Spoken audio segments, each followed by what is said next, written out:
Donc bien sûr, nous avons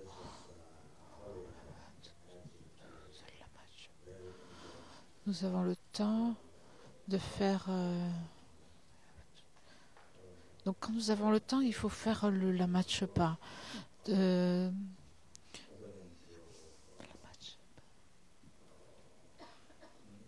donc la Matsongkhapa a écrit.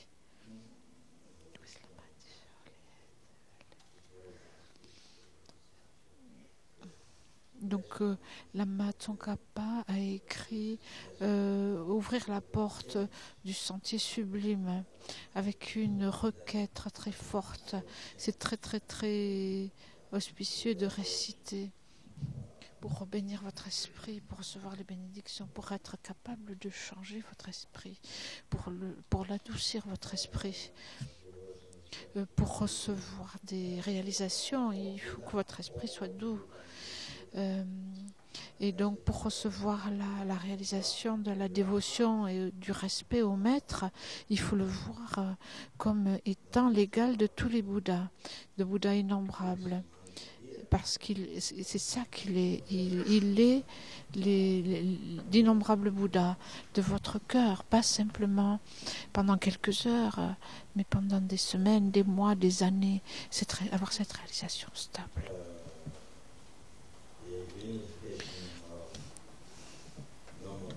Donc, jusqu'à ce qu'on atteigne l'unification au-delà de l'apprentissage. Donc, pour actualiser cette réalisation de l'unification qui veut dire en fait l'éveil.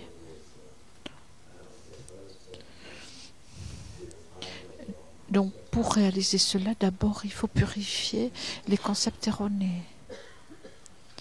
Et quand on récite avec la première récitation, on purifie tous les concepts erronés, les pensées erronées de manque de respect et d'hérésie envers le maître, envers l'ami vertueux. Donc, à partir de là, donc, jusqu'à la vue dualiste subtile, l'apparence blanche, ce qu'on appelle dans la réalisation proche noire et la vision rouge. Donc les trois visions en fait blanche, rouge et noire qui sont en fait des vues dualistes subtiles. Les dernières visions dualistes, les toutes dernières, quand juste avant de réaliser l'éveil, tout ça, tous ces concepts erronés sont purifiés. Et alors vous recevez, donc quand on fait cette récitation, on fait la récitation, et donc on purifie tout ce qui a purifié. Et ensuite, c'est-à-dire c'est le vers qu'on vient de réciter maintenant. Et la dernière ligne, on la récite 2 fois. Et donc la deuxième répétition, on reçoit, on imagine que des rayons jaunes, ou alors une réplique du gourou en fait, qui s'absorbe en votre cœur et qui vous bénit. Et vous recevez toutes les réalisations. Et vous ressentez que vous êtes en unité avec le gourou, vous recevez toutes ces qualités. La raison pour laquelle je n'ai pas répété 2 fois la dernière ligne de la prière, c'est parce que en fait, d'après le monastère de Namgyal de sa sainteté, le Dalai Lama, leur tradition en fait, vous répétez pas 2 fois la dernière ligne. Et il y a une autre tradition, c'est qu'on répète la dernière ligne 2 fois, et ça c'est la tradition de Kyabje Pabongka Rinpoche, c'est sa façon de chanter. Donc la dernière ligne est répétée 2 fois. Donc la première fois que vous chantez la dernière ligne, donc vous imaginez la lumière blanche qui purifie tous les concepts erronés.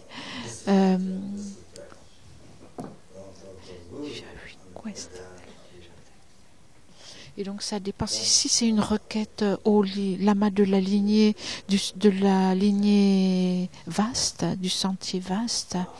À ce moment-là, ce sont les concepts erronés de manque de respect et de pensée erronée envers le gourou, et particulièrement donc ce qui s'oppose, ce qui fait interférence au développement du sentier des pratiques extensives. Parce qu'en fait, il y a, dans la transmission, il y a la lignée des vastes pratiques et la lignée du profond. Donc si si vous adressez au gourou de la lignée vaste, des enseignements vastes, à ce moment-là, ce qui lui purifie, c'est la pensée du chérissement de soi, en particulier l'attachement à cette vie, à la vie suivante, et donc ensuite la pensée du chérissement de soi, et ensuite les apparences impures. Dans le tantra, c'est ça qu'il faut purifier, les apparences impures. L'apparence impure et la pensée impure. C'est ça qui est purifié.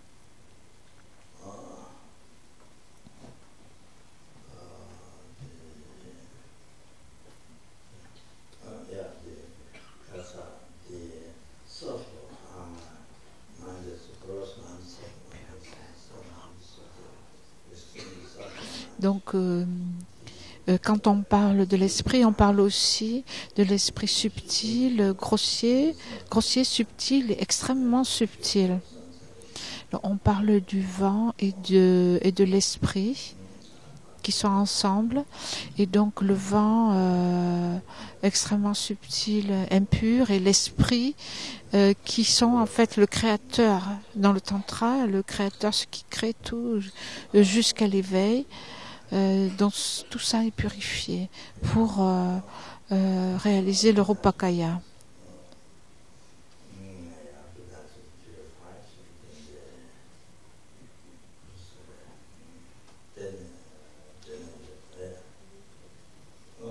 Donc lorsqu'on purifie, on pense qu'on atteint le Rupakaya. Donc tout ce qui est... Et ensuite, on engendre les réalisations du sentier gradué vaste. La dévotion au maître, le renoncement à la bodhicitta, etc. Tout ça. Les pensées, l'apparence pure et les pensées pures.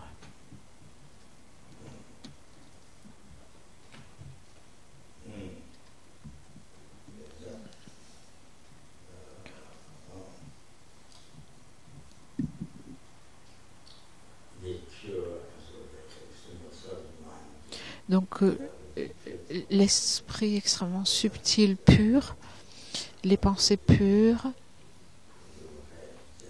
c'est ce que l'on régénère, ainsi que le résultat, le Rupakaya. Et lorsqu'on fait des requêtes au lama de la lignée du sentier profond, c'est-à-dire de la sagesse, donc c'est-à-dire à partir de la dévotion au maître jusqu'à l'obtention de la vue correcte,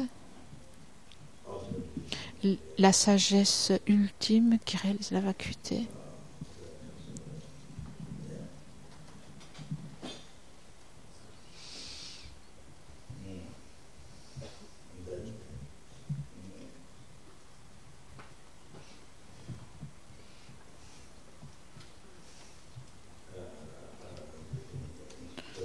On peut aussi inclure,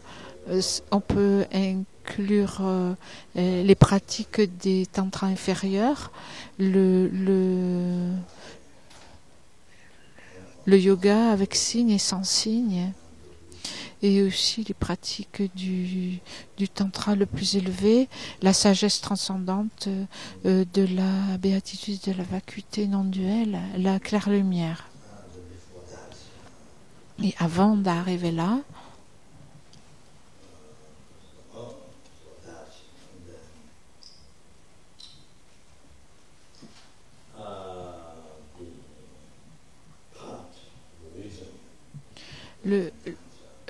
en tantra, le sentier de la sagesse, la claire lumière, la sagesse transcendante de la béatitude et de la vacuité indissociable, et ensuite donc le dharmakaya ultime.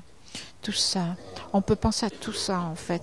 On purifie tous les concepts erronés qui font obstacle à ces réalisations. On purifie tous les concepts erronés, les pensées erronées envers le maître, l'ignorance au regard des sutras, qui est la racine du samsara, c'est-à-dire l'ignorance, et l'ignorance au regard des tantras.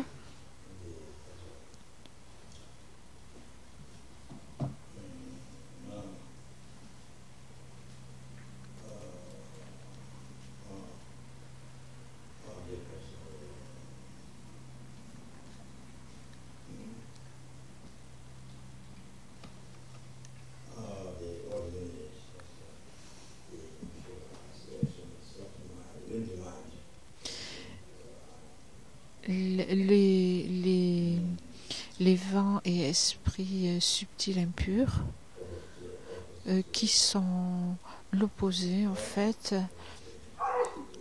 à la sagesse ultime de l'esprit subtil, la claire lumière.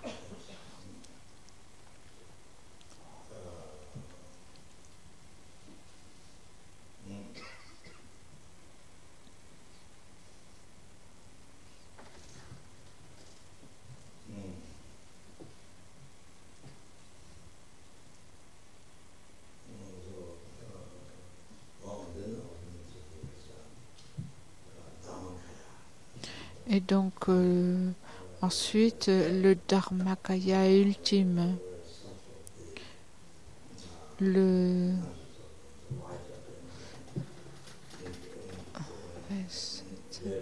l'apparence blanche,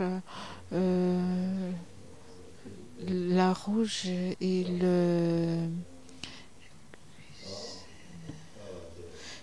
l'apparence noire sont pacifiés.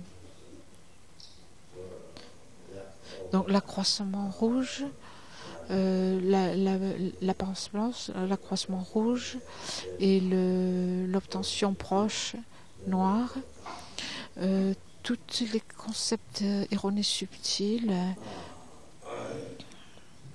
ce qui est juste avant l'atteinte de l'éveil, tout ça c'est pacifié, toutes les réalisations correctes du sentier gradué, de la profondeur, et le résultat du dharmakaya sont réalisés. Donc on suit ici en fait on suit le monastère de sa sainteté. Quand il chante dans son temple, il ne répète pas la dernière ligne de la prière.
quand je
Le fondement de toutes les qualités, le maître bienveillant, pur et parfait. Ce vous est lui, la base de la voie.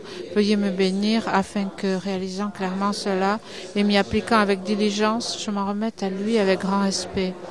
La liberté précieuse qu'offre cette renaissance obtenue pour une foi est d'une valeur inestimable et difficile à retrouver. Veuillez me bénir afin que, comprenant cela, je fasse naître la pensée qui s'en relâche jour et nuit en extrait l'essence. Cette vie est aussi impermanente qu'une bulle d'eau, puissais-je me souvenir qu'elle décline rapidement et que très vite survient la mort. Après la mort, de même que l'ombre suit le corps, les actions blanches et noires sont suivies de leurs effets. Veuillez me bénir afin que, fermement convaincu de cela, je veille toujours attentivement à abandonner toute négativité, si minime soit-elle, et à accomplir toute action vertueuse. La poursuite des plaisirs samsariques est la porte de toute souffrance. Source d'insatisfaction, ces plaisirs ne sont pas fiables. Veuillez me bénir afin qu'ayant pris conscience de ces désavantages, j'aspire intensément à la félicité et la libération. Suscité par cette pensée pure, naissent la mémoire, la vigilance et une grande circonspection. Veuillez me bénir afin que je prenne à cœur l'observance des vœux de Pratimoksha, racine des enseignements. Tout comme je suis moi-même tombé dans l'océan du samsara, tous les êtres nommaires y sont aussi tombés. Veuillez me bénir afin que j'en prenne conscience, m'exerce au suprême esprit d'éveil et prenne la responsabilité de libérer ces êtres transmigrants. Si je m'en tiens à la seule production de l'esprit d'éveil sans mettre en pratique les 3 sortes d'éthique, je n'atteindrai pas l'éveil. Veuillez me bénir afin qu'ayant bien compris cela, j'observe avec grande ardeur les vœux de Bodhisattva.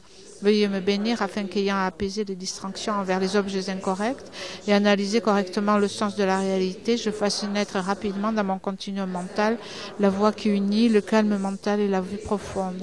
Veuillez me bénir afin que, devenu un réceptacle pur par la pratique de la voie commune, je franchisse l'excellent guet des êtres fortunés, le suprême véhicule de Vajra. Dès lors, la base de l'accomplissement des 2 types de réalisation est l'observance pure des vœux et engagements sacrés. Veuillez me bénir afin que, fermement convaincu de cela, je les protège même auprès de ma vie. Veuillez me bénir afin qu'ayant réalisé l'importance des 2 stades, l'essence du Vajrayana, je réalise les enseignements du Saint Maître en m'adonnant avec grande ardeur et sans relâche à la pratique des 4 sessions. Ainsi puissent les maîtres qui montrent la noble voie et les amis spirituels qui la pratiquent jouir d'une longue vie. Veuillez me bénir afin que tous les obstacles intérieurs et extérieurs soient définitivement apaisés. Dans toutes mes existences, sans jamais être séparé des maîtres parfaits, puisse-je jouir de la splendeur du Dharma et parachevant les qualités des terres et des chemins, puisse-je rapidement atteindre l'état de Vajradhara.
J'ai donné une citation du Bodhisattva Charyavatara.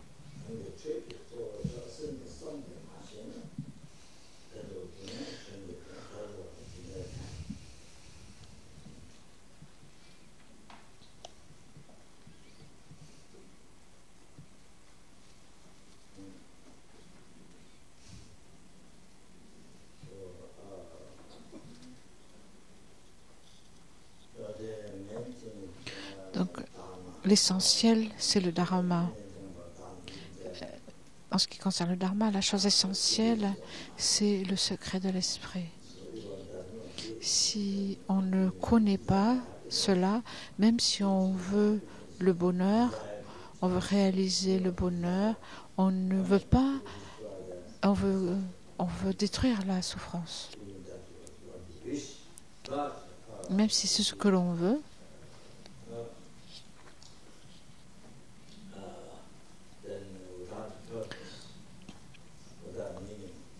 mais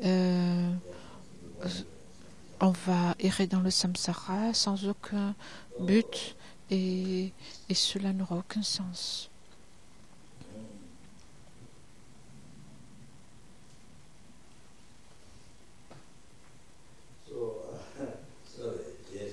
Je suis désolée, hier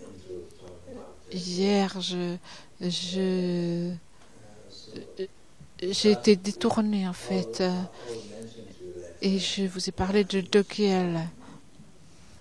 Je vous le dirai plus tard. Je vous dirai plus tard comment en fait cette explication rejoint l'enseignement.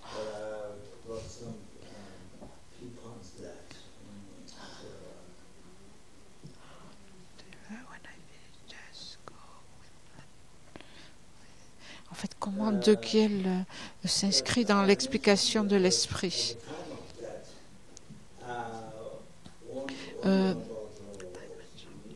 Au moment de la mort, quand vous allez mourir, donc Rinpoche continue sur Doggyal et Rinpoche dit il y a quelques points dont je n'ai pas parlé, donc je veux continuer. Il y a des histoires qui montrent que s'en remettre à Doggyal peut nuire au dernier moment, lorsque vous allez mourir. Il y a de nombreuses histoires, pas simplement celle dont je vous ai parlé hier. Il y en a beaucoup d'autres. Et donc, Tragon Rinpoche de Goman, du monastère de Goman, à Drepung, il est mort.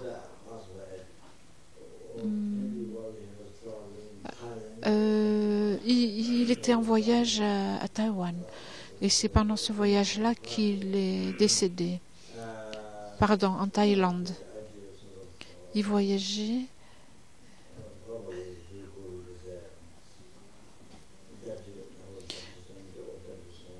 Son maître, c'est Kyabje Zon Rinpoche ou Zame Rinpoche.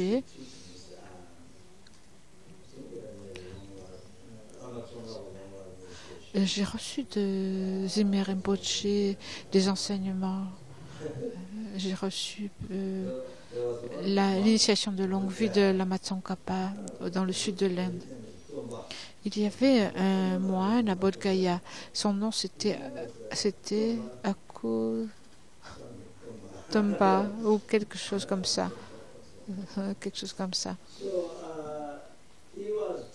Et donc le docteur lui avait dit qu'il pouvait mourir n'importe quand. Peut-être qu'il avait la tension et le docteur lui a dit qu'il pouvait mourir n'importe quand.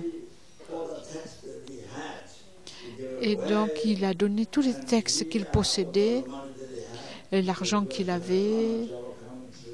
Il a demandé un commentaire de la Matchepa de Kyabje Ling Rinpoche à Bodh Gaya au monastère Gelugpa. Et donc il a donné tout son argent pour se préparer. pour se préparer à mourir, pour n'être attaché à rien et pour accumuler aussi des mérites en faisant des offrandes au Maître qui est l'objet le plus haut, le plus élevé, et pour purifier les négativités. Mais en fait, il est resté longtemps, il n'a pas mort en fait. Il n'est pas mort avant longtemps. Il s'est préparé, mais il n'est pas mort pendant longtemps. Et donc ensuite, il a fait la requête de l'initiation de longue vie de Lama Tsongkhapa, de Zimmer Rinpoche. Avant, je n'avais aucune relation de dharma avec ce lama. J'étais là pour la construction du mandala de Heroka. Et il a fait la requête de cette initiation. Il y avait notre lama de Ganden, Kusho Dakpa. Et donc le commentaire de la roue au lama serré, j'ai reçu ce commentaire. J'ai demandé à Kyabje Rinpoche, mon lama racine, et aussi qui est le lama racine de lama Yeshe. J'ai fait la requête et Rinpoche a accepté.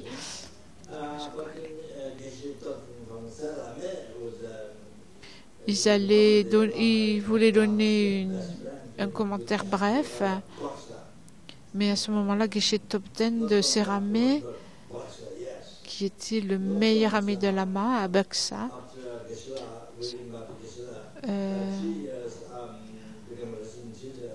ensuite nous avons invité Geshe Topten. Nous l'avons invité comme maître résident à l'Institut Lama Tsongkhapa. Mais à Baksa, c'était un des meilleurs amis de Lama Yeshe. Il y avait deux autres moines qui étaient très amis avec lui. Il y en avait un très bon lama, mais qui ne connaissait pas trop le dharma, qui n'était pas un érudit, plutôt. Mais c'est un très bon lama. Il travaillait pour le gouvernement tibétain dans les écoles pendant longtemps. Kusho Chusang.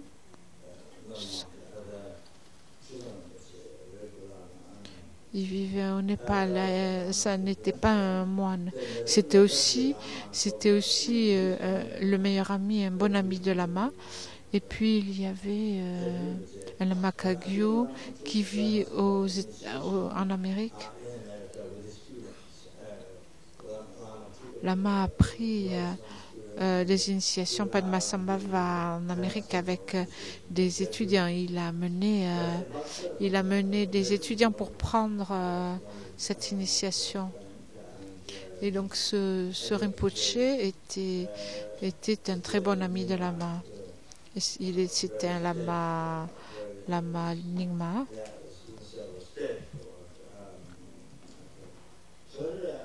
C'était quelqu'un de très direct.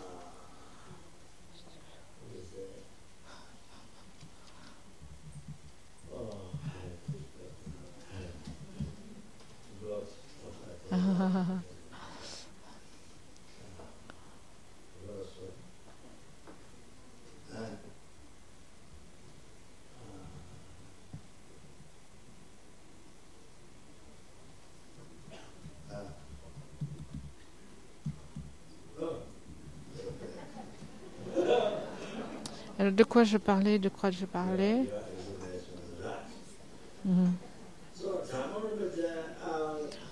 Donc, Takong Rinpoche.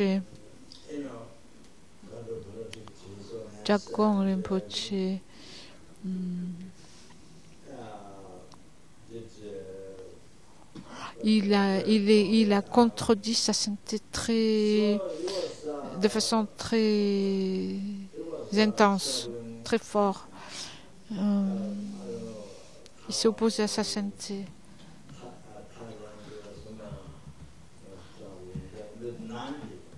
Il voyageait à Taïwan, en fait, pas Thaïlande,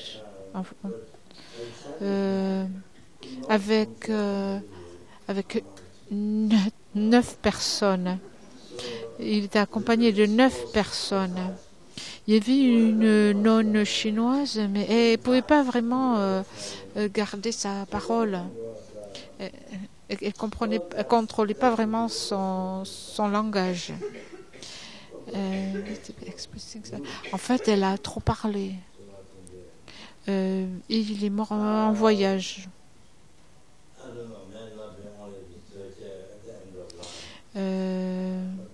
Ça pourrait venir du fait d'avoir critiqué sa sainteté. Sa sainteté, c'était son maître avant. Mais ça pourrait... Peut-être que ça... C'est pas... Peut-être que ça venait pas de De Gaulle, mais à la fin de sa vie, lorsqu'il est mort,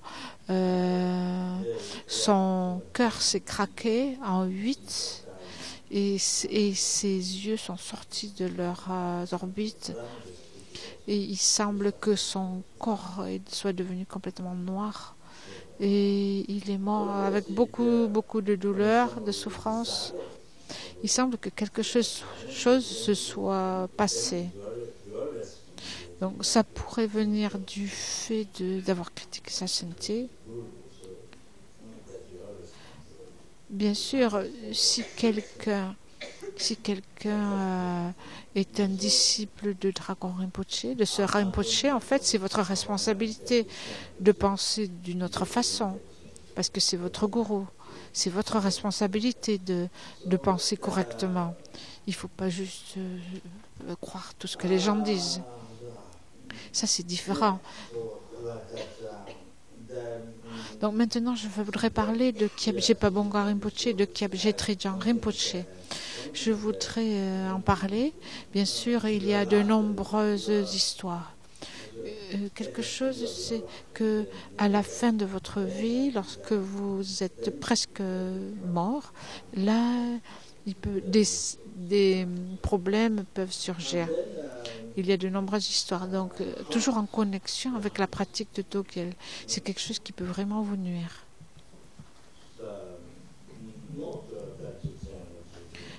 Pas en ce qui concerne Song Rinpoche ou Kyabje Tridjan Rinpoche. Pas non. Mais en général, c'est arrivé assez souvent avec des guichets très érudits, des grands guichets en fait. Ça a vraiment, au moment de leur mort, ça leur a vraiment causé des ennuis.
Donc une chose, c'est que donc quelqu'un dont j'ai oublié le nom.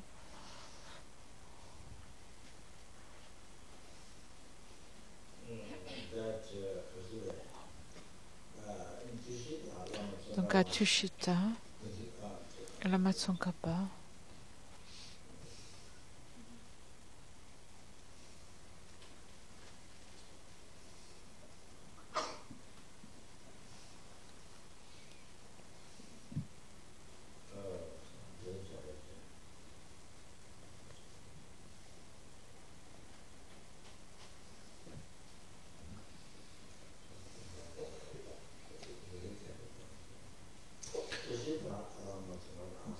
Donc Lama Tsongkhapa a demandé qui c'est qui va protéger mes enseignements dans le monde où nous vivons.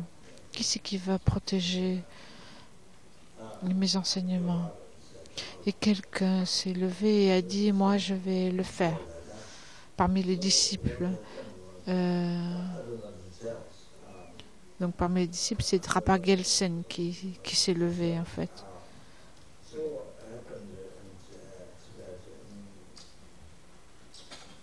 Donc je ne connais pas tous les détails, mais au Tibet, je pense que un lama qui s'appelait du même nom,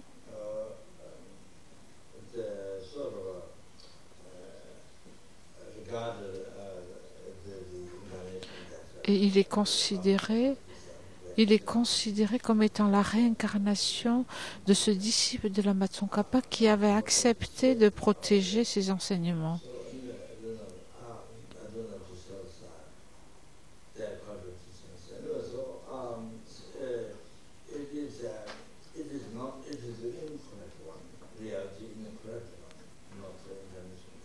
En fait, c'est pas la vraie réincarnation.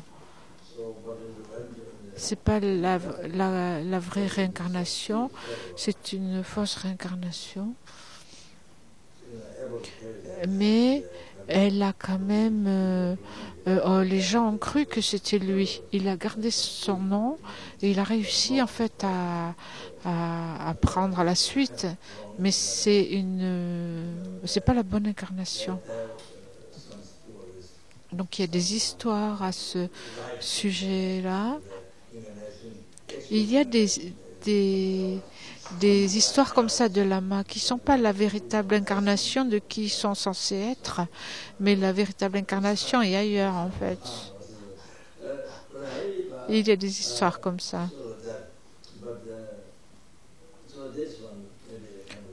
Mais celui-ci, donc, il avait réussi.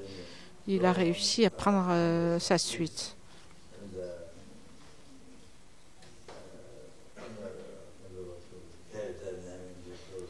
Donc il a gardé son nom et ses activités de Drapa Gelsen.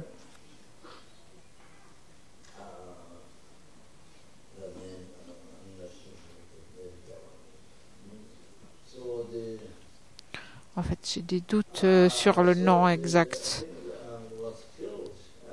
Et donc je pense qu'il a été tué. Il a été tué par un gouverneur. Un gouverneur l'a tué, l'a étouffé avec une écharpe.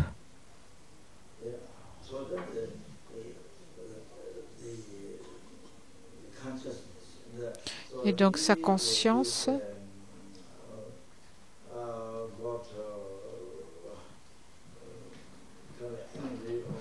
en fait, il s'est mis en colère. Il s'est mis très en colère. Et il est revenu comme un être très courroucé, sous une forme courroucée. Et quand les moines du monastère de Tashilhunpo, le monastère de Panchen Lama, ont voulu prendre refuge, Namtose, qui est un protecteur en fait, qui chevauche un lion des neiges, Namtose. Il y a aussi Kalaropa, le Mahakala, à 6 bras. Donc ces trois, ce sont les protecteurs qui sont connectés avec les trois principaux, avec les 3 entraînements supérieurs, la moralité, la concentration et la sagesse, et aussi avec les 3 niveaux d'individus du Lamrim.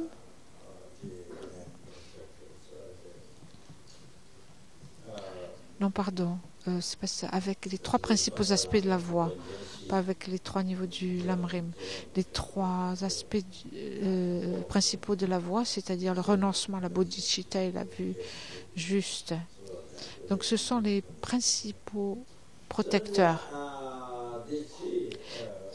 Et évidemment, en plus, Pelden Lamo. Donc ce sont les 4 grands sauveurs ou protecteurs qui incluent, y compris dans Pelden Lamo. Donc c'est 3.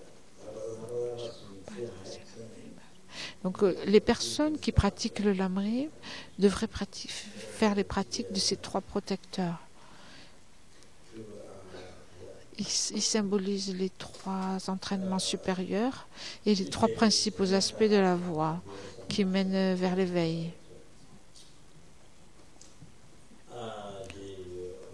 Et donc il y a aussi les 3 déités Yamantaka, Guhyasamaja et Chakrasambhava. Donc Guhyasamaja sert à révéler le corps illusoire. La claire lumière est révélée principalement par la pratique de Chakrasambhava. Et pour le succès de ces pratiques, on pratique Yamantaka qui élimine les obstacles. Et donc, de cette façon, on peut développer la sagesse par la pratique des 3 déités, et le résultat, c'est les 3 kayas, les 3 corps d'un Bouddha. Donc, il y a 3 protecteurs qui représentent les 3 enseignements supérieurs, les 3 principaux aspects de la voie. Donc, ces 3, c'est 3 protecteurs.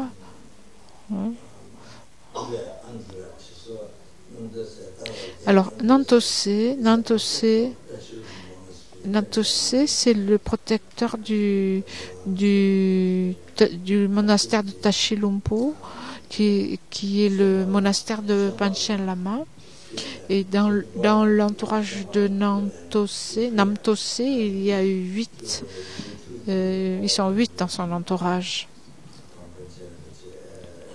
Donc,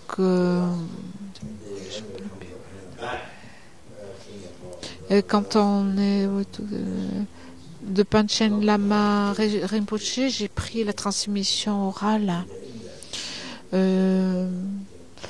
pour renaître dans la terre pure de Shambhala, d'une prière en fait, pour renaître dans la terre pure de Shambhala, au Tibet. Quand on rentrait au Népal du Tibet, au dernier arrêt, pas dans le monastère, c'était un grand lama. Mais donc là, on revient donc à ce lama dont il parlait, qui a été tué, donc étouffé par une écharpe. Il a apparu, il s'est levé sous la forme d'un être courroucé. Et il s'est rendu à Tashilhunpo, au monastère de Tashilhunpo. Mais le protecteur de Tashilhunpo ne l'a pas laissé rentrer dans le monastère. Le protecteur de Tashilhunpo, Namtosé, ne l'a pas laissé rentrer parce que c'était pas juste. C'était pas juste. Le lien avec la lignée Gelugpa était cassé. Et donc, pourquoi ils ne l'ont pas laissé rentrer? C'est une question extrêmement importante. Pourquoi ils ne l'ont pas laissé rentrer à Tashilhunpo? Donc, il se rendit dans un monastère Sakya.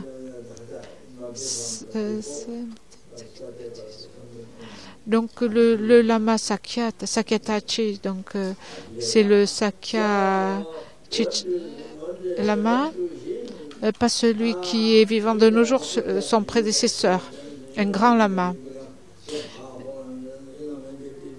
c'est sa sainteté Sakya Tenzin.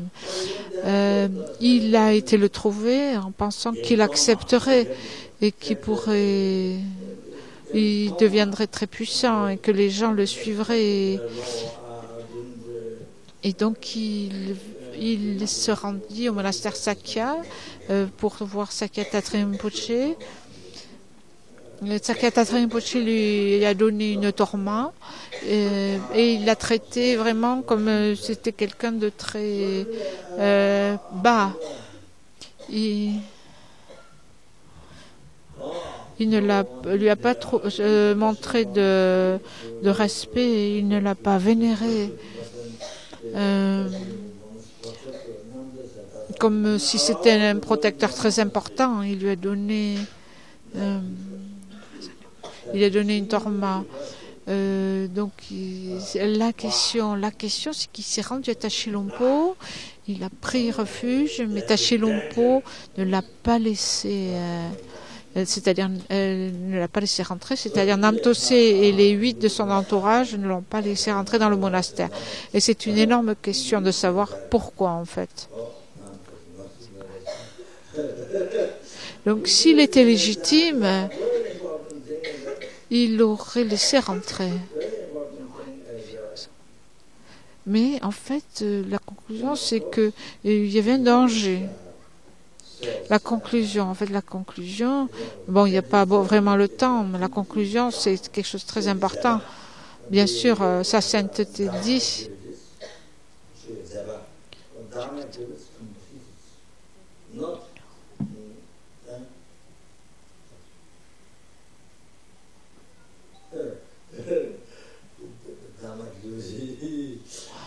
Donc, maintenant, il parle de sa sainteté. Je sais Trechang Rinpoche, c'est pas sûr quel Rinpoche, oui, Kyabje Tre Rinpoche, notre lama racine.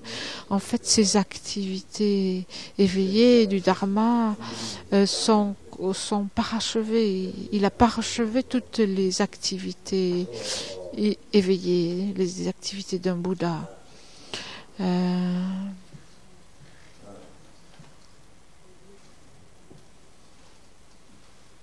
Sa santé souvent dit cela, que Trechang Rinpoche a complètement parachevé l'activité du Dharma.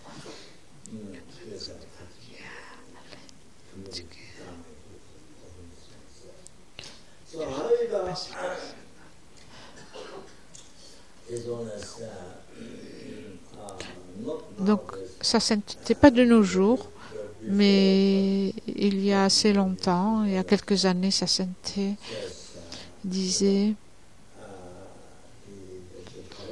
Kyabje Pabongka est le maître racine de sa sainteté, le Dalai Lama.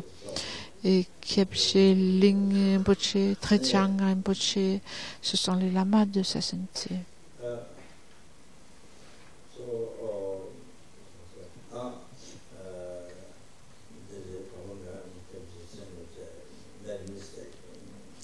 Donc, Pabongka Rinpoche, Trechang Rinpoche se sont trompés en faisant la pratique de Tegyal. Sa sainteté disait cela, il y a longtemps, qu'ils se sont trompés en fait, il y a longtemps. De nos jours, sa sainteté ne dit pas ça. Ma vision à moi, sa sainteté et Kyabje Pabongka Rinpoche, Kyabje Son Rinpoche, Kyabje Trechang Rinpoche, qui pratiquaient le protecteur, donc, ce sont tous Bouddhas. Ils sont tous Bouddhas. Ils représentent des Bouddhas innombrables. Les Bouddhas innombrables ont un seul aspect. Ils ont des noms différents, mais l'aspect, ils sont un. C'est un seul être. Il faut que vous compreniez bien cela. Si vous pratiquez les Tara, vous pratiquez tous les Bouddhas.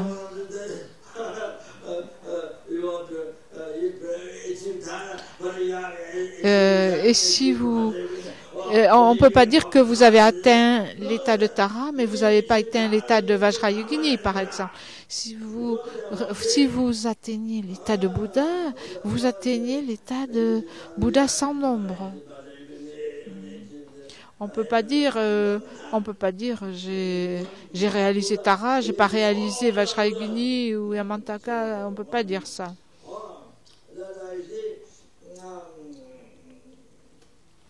Donc vous les réalisez tous, les Bouddhas, parce qu'ils sont un. Donc dans la prière de l'appel au lama de loin de Pabongka Rinpoche, donc ça c'est la citation que Rinpoche donne.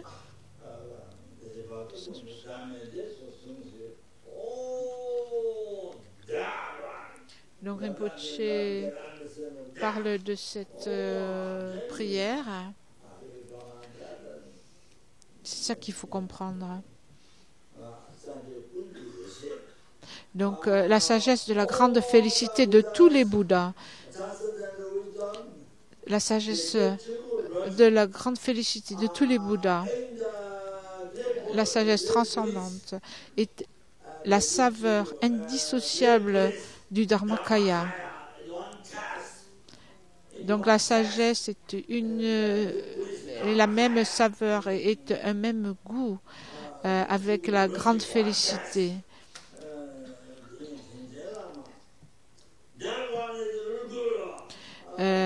Saveur indissociable du Dharmakaya est en elle-même, cette sagesse de grande félicité, est en elle-même la nature ultime de tous les maîtres bienveillants.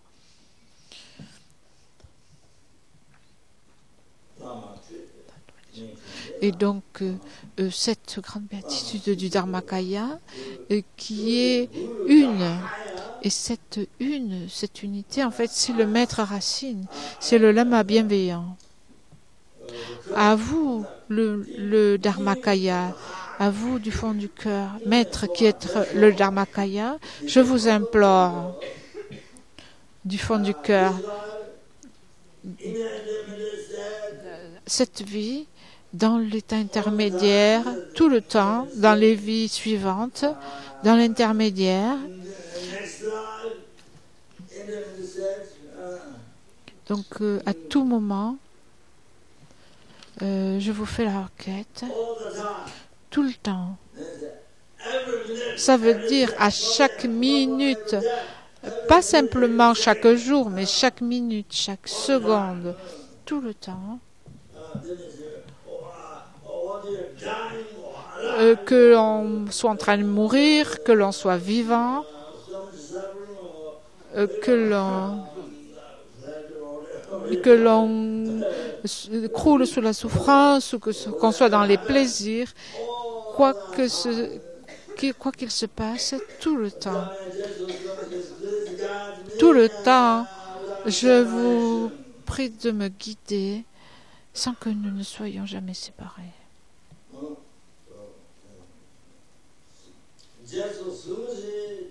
Jesu Zungshing, ça veut dire guide-moi. Guide-moi. Ça veut dire qu'ils ont atteint l'éveil. Amenez-moi cet éveil que vous avez atteint. C'est ça, guidez-moi. Il faut comprendre. De façon continuellement, guidez-moi. Même quand on meurt,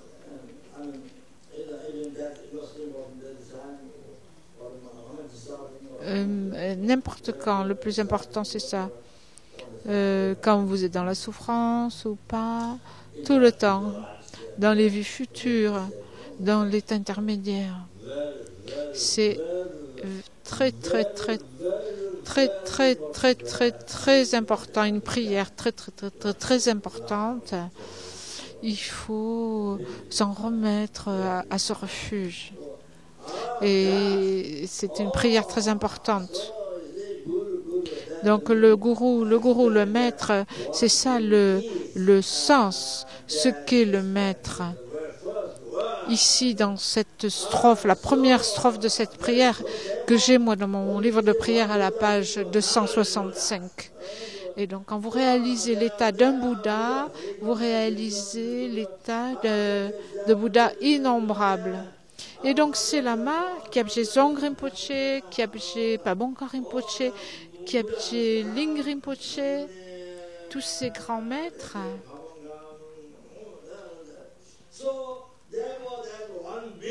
Ils sont tous un. Donc sa sainteté,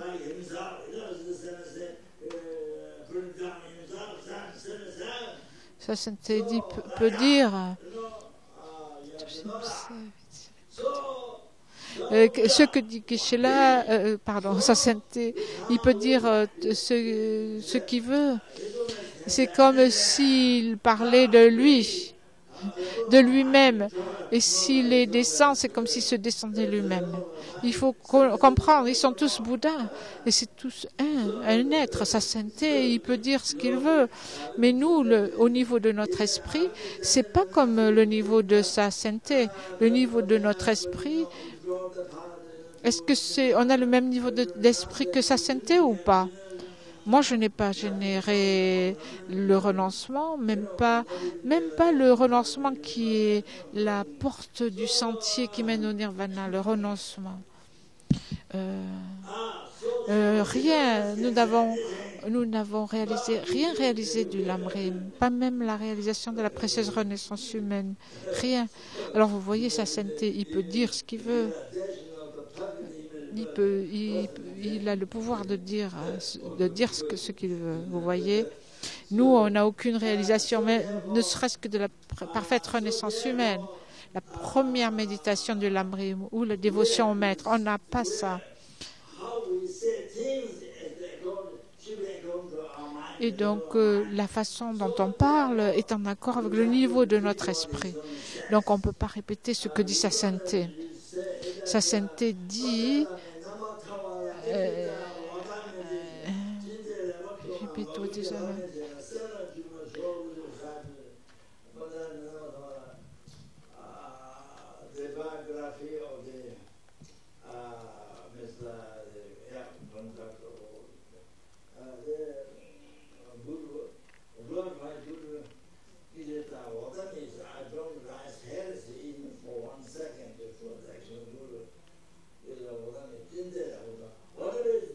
Donc, puissais-je ne jamais se lever une pensée d'hérésie envers les actions du Maître glorieux pendant ne serait-ce qu'une seconde.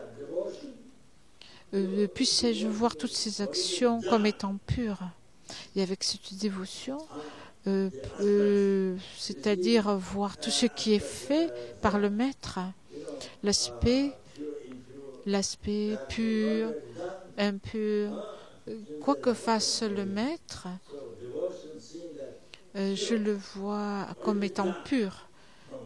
Avec dévotion, de mon côté, tout ce qui est fait est pur. Et donc avec cette dévotion, qui voit tout ce qui est fait comme étant pur, puissais-je recevoir les bénédictions du Maître dans mon cœur.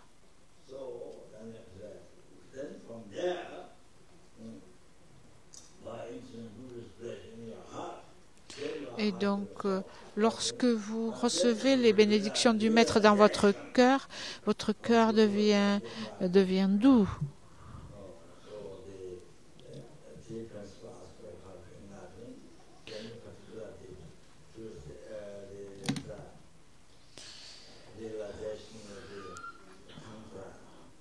Votre cœur devient doux, gentil, tendre, on pourrait dire. Et donc, vous recevez toutes les réalisations à ce moment-là. Commencez par la dévotion au Maître jusqu'à l'éveil. Les trois principaux aspects de la voie vers l'éveil, en particulier la réalisation des tantras, de l'étape de génération et l'étape d'accomplissement. Sa sainteté, c'est bien.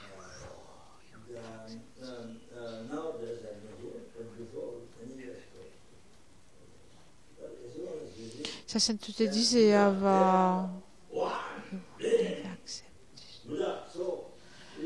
mais Pabonga Rinpoche et les autres qui ont fait des erreurs, sa sainteté, il n'accepterait jamais ça. Il y a des années, il a dit cela, mais vous voyez, les Bouddhas étant un, vous ne pouvez pas imiter sa sainteté parce que sa sainteté, vu son niveau d'esprit, le niveau de son esprit, il peut dire ce qu'il veut, mais nous, on ne peut pas parler comme ça. Si vous suivez sa sainteté, Kyabje Pabonga Rinpoche, Kyabje Trijang Rinpoche, si vous dites qu'ils ont fait des erreurs, ça veut dire que votre maître n'est pas un Bouddha. Il fait des erreurs. Comment cela est-il possible qu'il fasse des erreurs? Ça veut dire que votre maître n'est pas un Bouddha parce qu'il fait des erreurs. Et alors pour nous, ça n'est pas, c'est contraire à la dévotion au maître, parce qu'en fait, la dévotion au maître, c'est la racine du sentier vers l'éveil. Et c'est quoi la racine? C'est de voir le maître comme étant un Bouddha. Et donc vous perdez complètement la racine du sentier à ce moment-là. La première méditation, ce dont on parle en premier dans le Lamrim, c'est ça, c'est la racine du sentier vers l'éveil. Kyabje Trijang Rinpoche a parlé de ça aussi. Si vous dites ils se sont trompés, même si vous n'avez pas reçu d'enseignement d'eux, c'est faux, il ne faut pas dire ça, vous ne pouvez pas dire ça. Par exemple, ma racine Kyabje Trijang Rinpoche, qui est donc son lama racine, c'est Kyabje Pabonga Rinpoche, et Kyabje Ling Rinpoche, c'est aussi le lama de racine de Kyabje Ling Rinpoche. Et c'est le lama racine de lama Yeshe. Et donc s'ils se sont trompés, ça veut dire que ce sont des êtres ordinaires. Et donc la racine du sentier vers l'éveil, la dévotion au maître, est complètement détruite, complètement perdue. Vous comprenez? Vous comprenez? Et donc sa sainteté peut dire ce qu'il veut, lui.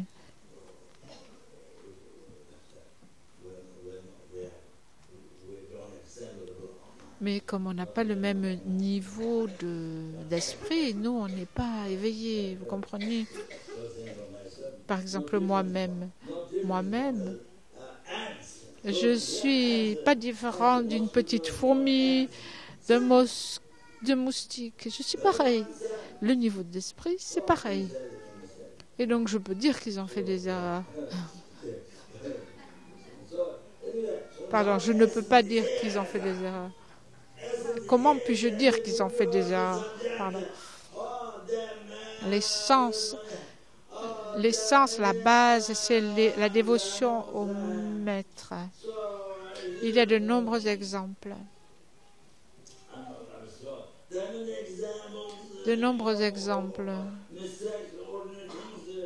Des choses ordinaires, des erreurs qui apparaissent à notre esprit, qui nous apparaissent.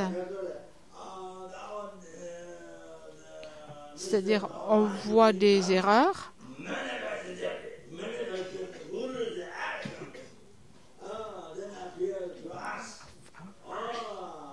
En fait, c'est des erreurs qui appartiennent à notre propre esprit. C'est nos propres karmas négatifs qui se manifestent dans les actions du gourou et qui apparaissent de cette façon, qui nous apparaissent de cette façon. Ce sont des manifestations, en fait, de notre propre esprit. Il faut réaliser ça, que ce que l'on voit à l'extérieur sont des manifestations de notre propre esprit. Le 5e Dalai Lama a dit que dans la vue de notre esprit,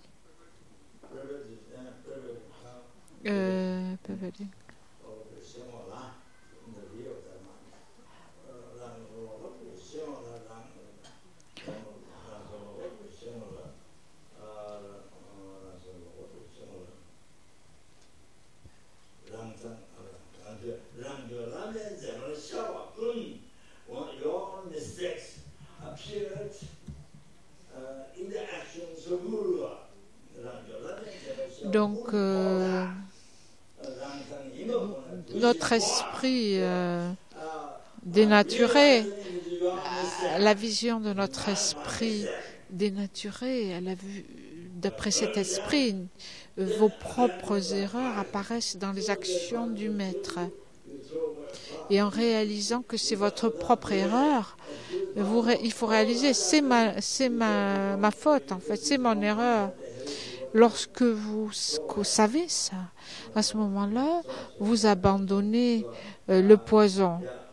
Le poison, c'est-à-dire ce que Rinpoche appelle l'hérésie, c'est-à-dire les pensées négatives, les pensées négatives envers le maître. Il n'y a pas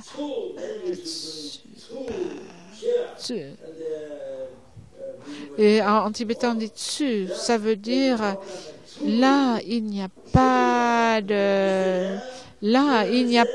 d'erreur à l'extérieur, mais il montre un certain aspect. Et donc ça, il faut la mener comme méthode pour développer la dévotion au maître. Donc, Kyabje Pabongka Rinpoche, il montre des erreurs, il montre ses fautes, mais c'est simplement comme c'est comme montrer un certain aspect, comme un rôle en fait. Mais de son côté, en réalité, il n'y a pas d'erreur. Parce que s'ils avaient des erreurs, ils ne seraient pas Bouddha.